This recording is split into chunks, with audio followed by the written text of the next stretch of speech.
లేలే మీరు చెప్తున్నారు కదా, మీరు ఏదైతే ఉన్నదో తప్పకుండా పెద్దవాళ్ళే ప్రథమ టార్గెట్గా జరుగుతున్నది, దాంట్లో ఇది లేదు. చిన్నవాళ్ళైనా కానీ కూడా మీరు చిన్నవాళ్ళు అనుకోవద్దు. మీరు ఇప్పుడు ఈ విల్లాసు డిమాలిష్ చేసినప్పుడు కనపడేది ముందు చిన్నవాళ్ళు కానీ వెనకాల ఉండేది పెద్దవాడే అనమాట. అది కూడా గుర్తుపెట్టుకో. సో చేసేది వాళ్ళు చేస్తున్నట్టు అంటే ఇటువంటి వాటికి చెక్ పెట్టాలంటే కనుక అది వెనకాల ఉండే ఆ పెద్దవాళ్ళకి అది తెలియటానికే ఇది చేసేది కూడా అనమాట. సో నేనే జన్వాడ ఇది జన్వాడ నేనేది అంటున్నాను, ఇండివిజువల్ది మీరు చెప్పి జన్వాడ అనేది doesn't come under the scope of ఏది హైడ్రా. ఎందుకంటే జన్వాడ 111 జీవో కింద ఉంటుంది కానీ 111 జీవో పరిధి మాకు రాదు. And it is out of the ఏది మాకున్నటువంటి పరిధిలోకి రావట్లేదు అది. బట్ డెఫినెట్గా అది రేపు దాని మీద చేయాల్సిన ఏజెన్సీ వాళ్ళు తప్పకుండా అంటే ఇండివిజువల్ దీన్ని చేసేది. రేపు మేము సైలెంట్గా ఉన్నామని ఎందుకు అనుకుంటున్నారు? చాలా గ్రౌండ్ వర్క్ కూడా జరుగుతుంది, చాలా గ్రౌండ్ వర్క్, చాలా బ్యాక్గ్రౌండ్ వర్క్ కూడా జరుగుతుంది. చేసినప్పుడు సరైన టైంలో మీరు చూస్తారు. ఇదంతా 4 రోజులు ఉండేటటువంటి మీరు అనుకుంటారు ఏమి సైలెంట్గా ఉన్నారు, ఇది చేయట్లేదు పెద్దవాళ్ళ మీద అని.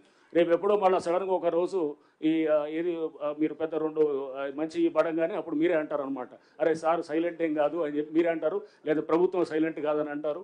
సో ప్రభుత్వం కానీ అందరూ కూడా దీనికి పూర్తిగా సీఎం గారు పలు సందర్భాలు చెప్పారు. ఎవరైతే కనుక ఇప్పుడు ఫామ్ హౌసెస్ కూడా చాలా చూస్తున్నాం, ఏది మన ఉస్మాన్ సాగర్, హిమాయత్ సాగర్ చుట్టూ, ఈ ఉస్మాన్ సాగర్ చుట్టూ డిమాలిష్ చేశాం. అట్లా హిమాయత్ సాగర్ చుట్టూ కూడా దానికి కొంత ఏంటంటే ఇంకా నోటిఫికేషన్ దాని విషయంలో కొంత సందిగ్ధత ఉంది కాబట్టి దాంతో సార్ 1 minute సార్.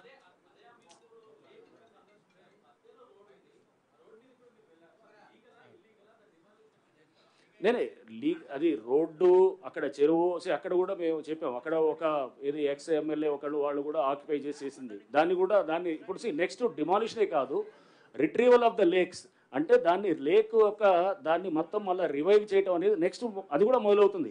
రేపు ఈ వారం 10 రోజుల్లో కూడా ఒక వర్క్షాప్ కూడా ఆల్రెడీ నిన్న కూడా మేము కొంతమంది ఎన్వైరన్మెంటలిస్ట్ పిలిచాము. వాళ్ళతో సజెషన్స్ తీసుకుంటున్నాం. ఎట్లా మనం ఇన్లెట్ నాలాస్ మనం ఇన్ఫోసిస్ వాళ్ళు అద్భుతంగా బెంగళూరులో ఒక లేక్ని వాళ్ళు రివైవ్ చేశారు. ఇన్లెట్ నాలాసు ప్లస్ దానికి మొత్తము ఏది ఆ చెరువుని చేసి పూర్తిగా దాన్ని ఒక లైవ్ లేక్గా తయారు చేశారు.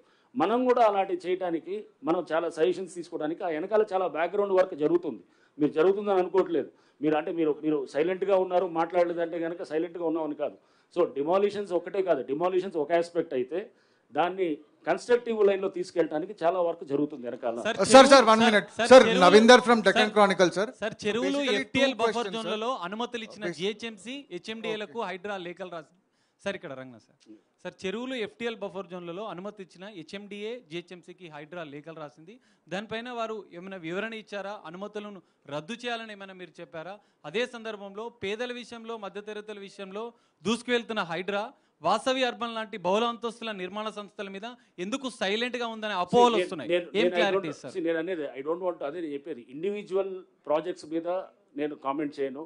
సో రేపు మీరు ఒక టైం పాస్ అయ్యే కొద్దీ with the passage of time will get to know ఏం జరుగుతుంది ఏంటనేది కూడా.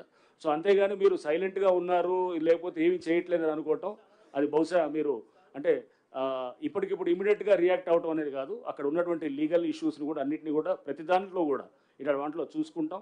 అసలు నిజంగా ఉందా లేదా, చాలామంది వచ్చి కంప్లైంట్స్ ఇస్తున్నారు. అవసరం లేకుండా కూడా కొన్ని చోట్ల ఏంటంటే అనవసరమైన కంప్లైంట్స్ కూడా ఇచ్చినవి కూడా ఉన్నాయి. అవన్నింటినీ కూడా మేము పరిశీలించి లేదు దీంట్లో కంప్లైంట్లో సబ్స్టెన్స్ లేదనుకున్నప్పుడు పక్కన పెడతాం. సో ఎక్కడైతే కంప్లైంట్లో సబ్స్టెన్స్ ఉందో దాన్ని సీరియస్గా టేకప్ చేస్తారు.